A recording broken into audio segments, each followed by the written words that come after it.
Alright. Hey guys, how y'all doing? Haven't seen you for a while, so I have been waiting on a couple of items for the project so that I can know what to do underneath the floor. They have arrived, and in there, let's take a look. We have here.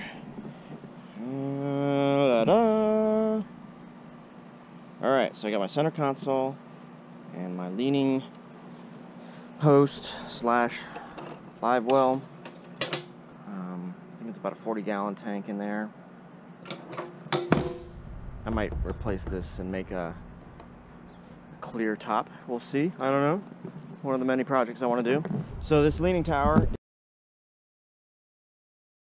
is, I'll need to put some sort of access panel in here so I can access plumbing underneath there. I don't even know how to plumb up a live well, so that's on the list of things to do. So that's that, and then I got a center console. I got something that I wanted. There's for the price, I thought it was right. It's a little on the larger side, but I think it's going to be alright. Actually, work out well. I'll have a lot of room to store crap in there, so that I'll put stuff in there, and then a year later I'll clean it out and remember that I had it in there. It'll work out well because I wanted. I wanted a console that had some area for some fancy schmancy electronics because I want a decent size GPS slash depth sounder, all the guys are using today. So I got my console. It's thick. It's about 3/8 of an inch fiberglass. This is a pretty beefy unit. Take a look around here. So I am excited. Now I know. So now that I know the footprint of the center console, I can now work as far as figuring out where my rigging tubes will come out up underneath the floor, where I can put a hatch on the floor to access the gas tank, where I need to leave openings in the floor for the live well. So these are two major components. I'm very excited. What's interesting is that the T-top that was on my boat before, surprisingly, is very close to the same size of this one, to the point that well, hold on, let me show you. Alright, so the center console is almost the exact same size console as the one that was there previously. So my T-top fits right between this one. Except of course there's always a except, down in the bottom there's a gap which can be evened out. So I don't know. I've never really done anything with aluminum. I'm wondering if I can bring this to a shop and have the shop do a bend in. Maybe do like a little S bend so that this can get flush with here. I don't know anything about making T-tops. This one has seen better days. I would probably powder coat it if I was to keep it. But if I can make this work, it'll save me a good, good couple $1,000. So, I don't know. We'll see. It'd be kind of cool if it did.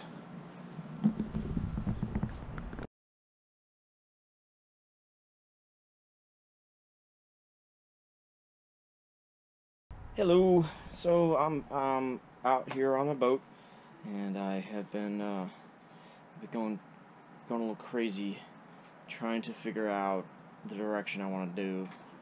I want to go with these stringers. A lot of guys I see, they wind up just ripping all the stringers out of their. They run up ripping out all the stringers and going fresh, and I'm trying not to. I don't think I need to, and yet I go back because But then another part of me thinks maybe I do. These stringers are 47 years old, and the more I kind of poke around in here, things are starting to bother me. One example is like this stringer right here is literally not attached to the ground at all, to the hull. So whatever compound they were supposed to have put in there, they never did.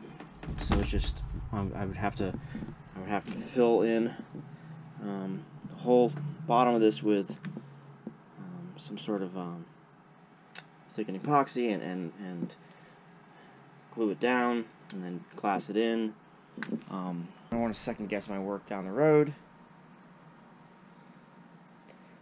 It's the prospect of taking all this out and redoing it all new stringers. It's kind of exciting, but it's daunting because it's a heck of a lot more work. But at least I'll be starting fresh. And I don't know what to do. Alright, so after many weeks of analysis paralysis and going back and forth whether or not I want to keep those stringers or rip them out and start fresh, I finally decided to keep them. I talked to a bunch of people who've built boats before, went online, and you know, there was a lot of people do rip them out, but overall my stringers are in pretty good shape. There's one spot where where it's delaminated from the hull. Other than that, everywhere else they are held down pretty good. I'm going to just use those stringers and reinforce them. One of the things that it will do is it'll help where I don't have to worry about measuring and figuring out where the floor should lay on the boat as far as the level of the floor. It's there, it's set. The factory did it for me. I don't have to worry about screwing that up. And I will be raising the floor off the stringers, but at least I have a nice level playing field or level surface. Top of the stringers are set. I will be strengthening the stringers, learning from other boats online that have had their stringers delaminate. I'm going to tab glass on the inside of those stringers, so I'll improve on the factory design, but I've made the decision to keep them, and it takes a while sometimes for my head to figure things out, but once I do, I'm going to go forward, and that's what I've decided. So let's mix up some Cavasol. Alright, so let's mix up some thickened epoxy. I use US Composites epoxy. It's much cheaper than West Systems, and from what I've read, I haven't been able to find anything that really shows that West Systems is necessarily worth the extra expense. And what's nice is this place is pretty close to me, so I don't have to pay for shipping. I just go pick up my products from them. Yeah, so I use their epoxy resin, and I use their medium hardener. I haven't seemed to have any issues with the medium.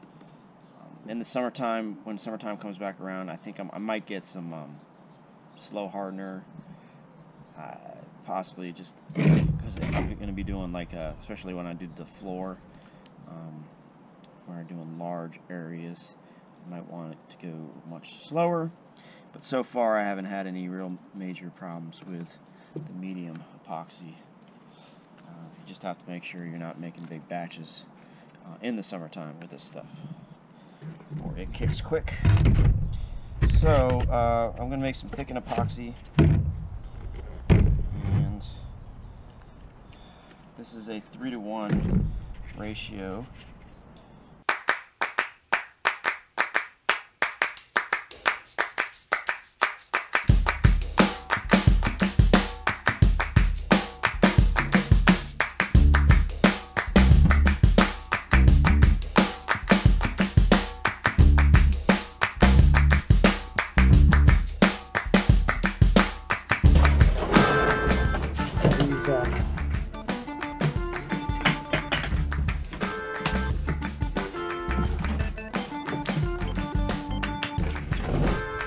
use composites as well.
Big bag of jelly, and then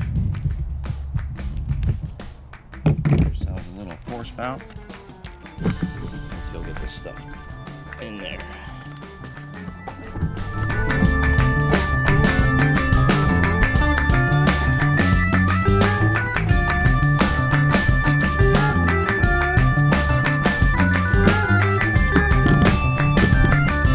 So the issue is, I got this stringer here that they didn't bond it to the floor.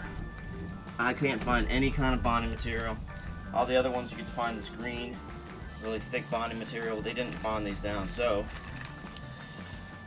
it's probably why this area got damaged up here. There's a lot of flex on this hull here because this stringer was never bonded in. So we're gonna get a bunch of this thing in epoxy up under there.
Trying to make a fillet in there. I want to wrap glass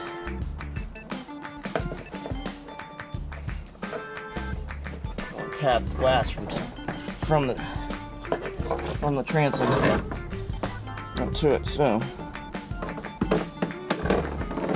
yeah, I want to be able to.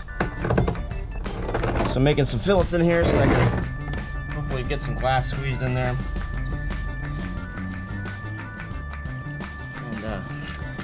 Be able to bond the stringer down to the hull the way it should have been.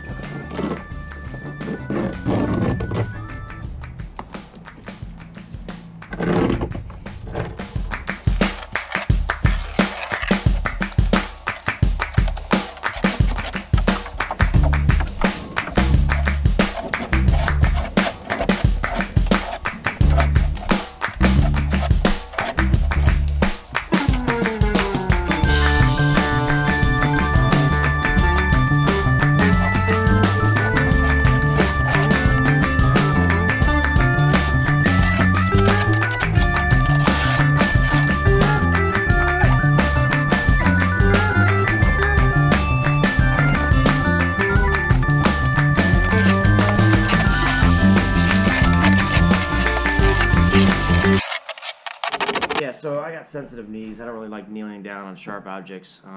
Some people are into that. I don't judge, but that's not my thing. And wanted to figure out a solution. I've done tiling work and working. I've used knee pads, but I hate them because the elastic strap really like binds in the back of your, what do you call that? The knee pit? Anyways, like behind your knee, or they slide down. They're annoying as heck wearing knee pads.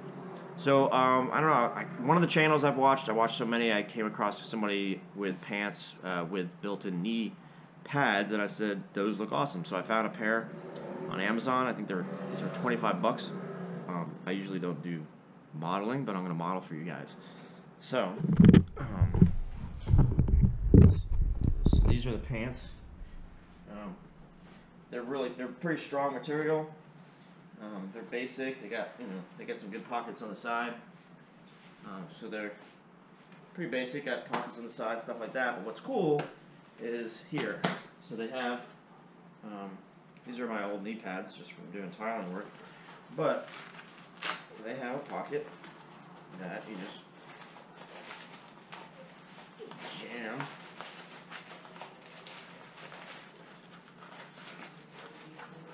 Jam a knee pad in. Okay. And now I have a knee pad built right into my pants. So when I go to kneel down, boom, I'm right on my knees. This is awesome. It's the little things in life, people. Knee pads and pants. I love it. So yeah, that's one of my new toys. The little things.